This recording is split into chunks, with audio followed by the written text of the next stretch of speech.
வணக்கம். நான் உங்கள் வாண்டரிங் மாங் சத்யா.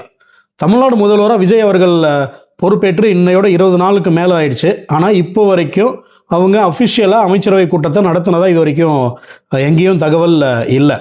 விஜய் அவர்கள் 108 சீட்டோட பெரிய கட்சியாக ஜெயிச்சு வராங்க. அதுக்கப்புறம் காங்கிரஸ் சப்போர்ட் பண்ணுறாங்க. அப்புறம் ஐயுஎம்எல், விசிகா, அப்புறம் கம்யூனிஸ்ட் எல்லாமே சப்போர்ட் பண்ணி ஒரு மே 10 அன்னைக்கு கரெக்டாக விஜய் சிஎம்மாக பதவி ஏற்றுட்டார். அன்னைக்கு அவர் கூட ஒரு 9 அமைச்சர்கள், அவருடைய கட்சியை சார்ந்த அமைச்சர்கள் அன்னைக்கு பதவி ஏற்றுட்டாங்க மே 10. அதுக்கப்புறம் இந்த பேரங்கள்லாம் முடிஞ்சு யாருக்கு அமைச்சரவை கொடுக்கறது அப்படிங்கிறதெல்லாம் மே 21 வரைக்கும் போயிட்டு 21 அவங்க கட்சியை சேர்ந்த அமைச்சர்கள் பதவி ஏற்கிறாங்க.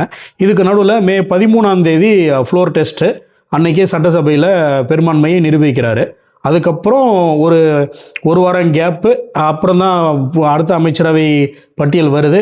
அப்புறம் ஒரு நாள் கேப்பு, கூட்டணி கட்சிகள் ஐயுஎம்எல், அப்புறம் விசிகே, வன்னியரசு இவங்கெல்லாம் கூட்டணி ஆட்சியில் இடம்பெறுறாங்க. அது 22 முடிஞ்சிருச்சு. இன்றைக்கி அது நடந்து கிட்டத்தட்ட ஒரு 9 நாள் மேலே ஆகிடுச்சு.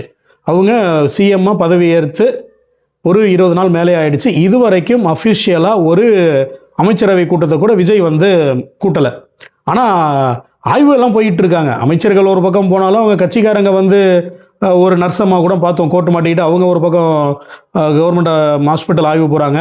அமைச்சர்கள் ஒரு பக்கம் ஆய்வு பண்ணி ரீல்ஸ் போட்டுட்ருக்காங்க.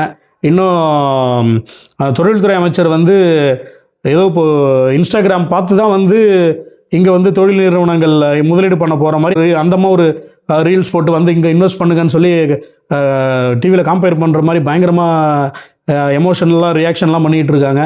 ஆனால் உருப்படியாக அமைச்சரவை கூட்டம் இது வரைக்கும் கூட்டலை. அதை ஏன் இப்போ நம்ம பேசி ஆகணும்னு வச்சுக்கோங்களேன். மேகதாட்டு இஷ்யூ இப்போது மே 22 பெரிய விஷயமாக இப்போ வெடிக்க ஆரம்பிச்சிடுச்சு. அவங்க சுப்ரீம் கோர்ட் நம்ம தமிழ்நாடு கவர்மெண்ட்டோட ரிவ்யூ பெட்டிஷனை நல்லிஃபை பண்ணிட்டாங்க, தள்ளுபடி பண்ணிட்டாங்க. அதுக்கப்புறம் தமிழ்நாடு கவர்மெண்ட்லேருந்து பெருசாக எதுவும் ரியாக்ஷனே இப்போ வரைக்குமே இல்லை. உடனடியாக அவர் என்ன பண்ணியிருக்கணும் அப்படின்னா, ஒரு முதல்வராக நீங்கள் அமைச்சரவை கூட்டத்தை கூட்டி இந்த மாதிரி ஒரு விஷயம் நடக்குது அப்படின்னு சொல்லி பண்ணியிருக்கணும். நீங்கள் மேகதாட்டு கூட பேச வேணாம், உங்கள் அமைச்சர்களுடைய நடவடிக்கைகள் பற்றி ரிவ்யூ பண்ணியிருக்கிறதுக்கு ஒரு மீட்டிங் போட்டிருக்கணும் இல்லையா? அதுவும் இது வரைக்கும் நீங்கள் பண்ணலை. ஒரு 20 நாள் மேலே ஆயிடுச்சு நீங்கள் சிஎம்மாக பதவி ஏற்று.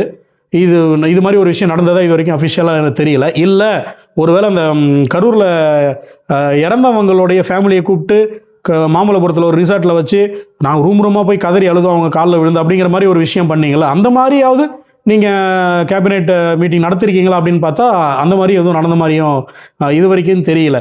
இது போன கவர்மெண்ட்டில் பார்த்தோன்னா முக ஸ்டாலின் அவர்கள் கோவிட் டைமு 2021 செகண்ட் வேவில் நம்ம இருந்துகிட்டு இருக்கோம். மே 7 முக ஸ்டாலின் முதல்வராக பதவி ஏற்கிறார். மே 9 அடுத்த 2வது நாளே அமைச்சரவை கூட்டத்தை கூட்டி இது கோவிடுக்கான எமர்ஜென்சி விஷயங்கள் பற்றி பேசி அவங்க அன்னைக்கு ஒரு ப்ரெஸ் மீட் வச்சு அந்த கோவிடுக்கான ப்ரிகாஷன்ஸ் பற்றி அவங்க பேசுகிறாங்க. இதே மாதிரி எடப்பாடி பழனிசாமி அவர்கள் முதல் முறையாக அவர் சிஎம் ஆகிறாரு. அப்போது அவருக்கு உங்களை விட பயங்கரமான நெருக்கடி, உட்கட்சி பிரச்சனை, மெஜாரிட்டி இல்லை. அவர் February 12 அவர் பதவி ஏற்கிறாரு. 18 ஃப்ளோர் டெஸ்ட் மெஜாரிட்டி ப்ரூவ் பண்ண சொல்லி கவர்னர் அவருக்கு ஆர்டர் பண்ணுறாரு. அதுக்கப்புறம் மினிஸ்ட்ரி ரீஷஃபில் பண்ணணும். அவங்களுக்கு உட்கட்சி பிரச்சனைகள் நிறையா இருக்குது. அப்போ ஓபிஎஸ் தரப்பு ஒரு 11 எம்எல்ஏக்கள் அதிமுக அரசுக்கு எதிராக வாக்களித்தாங்க. ஆனால் டிஎம்கே அந்த வாக்கெடுப்பில் பங்கேற்காமல் வெளிநடப்பு பண்ணாங்க. இவ்வளோ சிக்கல்கள் அவருக்கு எடப்பாடி பழனிசாமிக்கு இருந்துகிட்டு இருந்துச்சு. அப்படி இருந்தாலும் ஒரு மார்ச் 2 எல்லாத்தையும் சமாளித்து உட்கட்சி பிரச்சனைகள்லாம் சமாளித்து யாராருக்கு அமைச்சர் என்னென்ன அமைச்சர் அப்படிங்கிறது எல்லாமே ரீஷஃபுல் பண்ணி, ஏன்னா இப்போ உங்களுக்கு ஃப்ரெஷ்ஷு, நீங்கள் உங்கள் கட்சியில் இருக்கிறவங்க நீங்கள் சொல்கிறதான் கேட்டாகணும், வேறு வழி கிடையாது. ஆனால் ஏடிஎம்கேல அப்படி இல்லை. எல்லாமே கிட்டத்தட்ட ஒரு 3 பீரியடு அமைச்சராக இருந்தவங்க, கிட்டத்தட்ட ஒரு 4-5 பீரியடு எம்எல்ஏவாக இருந்தவங்க. அவங்களுக்கான அந்த ப்ரியாரிட்டி இருக்கும், அவங்களுக்கான அந்த ஈகோ கிளாஷ்லாம் இருந்துகிட்ருக்கும். அதெல்லாம் சால்வ் பண்ணுறதுக்கு அவங்களுக்கு ஒரு 10 நாள் தேவைப்பட்டிருக்கும், நமக்கு ஒரு புரியுது. ஆனால் உங்களுக்கு நீங்கள் சொல்கிறத கேட்டுட்டு தலையாட்டிட்டு உங்கள் கட்சியில் இருக்கிறவங்க கையெழுத்து போட போகிறாங்க. அப்படி இருக்கும்போது உங்களுக்கு மினிஸ்ட்ரி ஃபார்ம் பண்ணுறதுக்கும் இவ்வளோ நாள் டிலே ஆச்சு. உங்களுக்கு இப்போது அமைச்சரவை கூட்டம் நடத்துறதுக்கும் டைம் இல்லை. அது டெல்லிக்கு போனீங்க, டெல்லி போயிட்டு 2 நாள் ட்ரிப்புன்னு போயிட்டு 1.5 நாளில் கிளம்பி வந்துட்டீங்க. நீங்கள் ஃபினான்ஸ் மினிஸ்டர் நிர்மலா சீதாராமன் அவர்களை ஒரு அரை மணி நேரம் பார்த்து பேசுனீங்க, பிரதமர் மோடியை வந்து ஒரு 10 நிமிஷம் பார்த்து பேசுனீங்க. இதில் என்ன பேசுனீங்கன்னு சொல்லி இது வரைக்கும் அஃபிஷியலாக ஒரு ஸ்டேட்மெண்ட் கூட இல்லை. ஆனால் வந்து நாங்கள் தமிழ்த்தாய் வாழ்த்து வந்து முன்னாடி பாடணும்னு சொல்லி ஒரு மனு கொடுத்ததாகவும் ஒரு தகவல் வருது. இதெல்லாம் போயிட்டு அந்த டைமில் உட்காந்து பிரதமர்கிட்ட பேசுகிற விஷயமா அப்படிங்கிற மாதிரியும் நமக்கு தெரியல. நீங்கள் இப்போ தான் போனீங்க டெல்லிக்கு. உங்களுக்கு மே 22 அந்த ரிவ்யூ பெட்டிஷன் தள்ளுபடி ஆகிடுச்சு. அதிலிருந்து அப்பர் ஹேண்டு கர்நாடகா கவர்மெண்ட் மேகதாட்டு பற்றி எடுத்துட்டாங்க. நீங்கள் டெல்லி போனப்போ இது சம்பந்தமாக யாரையாவது சந்திச்சிங்களா மத்திய அரசில்? இல்லை பிரதமர்கிட்ட இதை பற்றி பேசுனீங்களா? இல்லை தமிழ்நாடு அமைச்சர் அங்கே இருக்காங்க நிர்மலா சீதாராமன், அவங்கக்கிட்ட இந்த மாதிரி இருக்குங்கம்மா அப்படின்னு சொல்லி அவங்கள்ட்ட பேசுனீங்களா?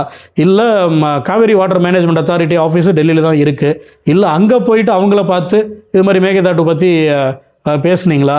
இல்லை வந்து உங்கள் அமைச்சரவை கூட்டி இதை பற்றி விவாதம் பண்ணீங்களா? இல்லை அனைத்து கட்சி கூட்டுறதுக்கான ஒரு நடவடிக்கை எடுத்தீங்களா? ஏன்னா காவேரி இஷ்யூவில் ஏடிஎம்கே கவர்மெண்ட் இருந்தபோதும் சரி, கருணாநிதி அவர்கள் இருந்தபோதும் சரி, அம்மையார் ஜெயலலிதா அவர்கள் இருந்தபோதும் சரி, எடப்பாடி பழனிசாமி இருந்தபோதும் சரி, முக ஸ்டாலின் இருந்தபோதும் சரி, இந்த மாதிரி ஒரு ஸ்டேட் கிரைசிஸ் வரும்போது அனைத்து கட்சி கூட்டத்தை கூட்டியிருக்காங்க. கூட்டி அவங்களுடைய ஒப்பீனியன் கேட்டிருக்காங்க. இது வந்து கட்சி பாகுபாடு இன்றி எல்லா கட்சியும் போய் கலந்து இதை பற்றிலாம் விவாதிச்சிருக்காங்க. இது உங்களுக்கு இப்போ ஒரு எமர்ஜென்சி சுச்சுவேஷன் மாதிரி தான் மேகதாட்டு இஷ்யூ. இதை பற்றி இது வரைக்குமே நீங்கள் ரியாக்டும் பண்ணலை. ஆனால் உங்களுக்கான கேபினெட் கூட்டமும் இது வரைக்கும் நடத்தலை. இது வந்து என்ன மாதிரி ஒரு பாலிடிக்ஸ் பண்ணுறீங்க அப்படிங்கிறது ஒரு பெரிய கேள்விக்குறியாக இருக்கிற மாதிரியே இருந்துக்கிட்டு இருக்கு.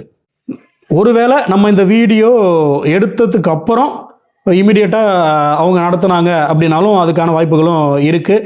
இது வரைக்கும் யாருமே வந்து முதல்வர்கிட்ட இந்த மாதிரி ஒரு விஷயம் நடத்தி ஆகணும், இது பப்ளிக்கு நமக்கு இதுக்கப்புறம் அதில் என்ன பண்ணணுங்கிறத நம்ம அறிவிக்கணும் அப்படிங்கிற மாதிரி யாரும் கைட் பண்ணதாகவும் நமக்கு தெரியல. எதுக்காக அமைச்சரவை கூட்டம் கூட கூட்டாமல் அரசு நடத்திட்டு இருக்காங்க அப்படிங்கிறது இது வரைக்கும் புலப்படாத ஒரு விஷயமாக தான் இருக்குது.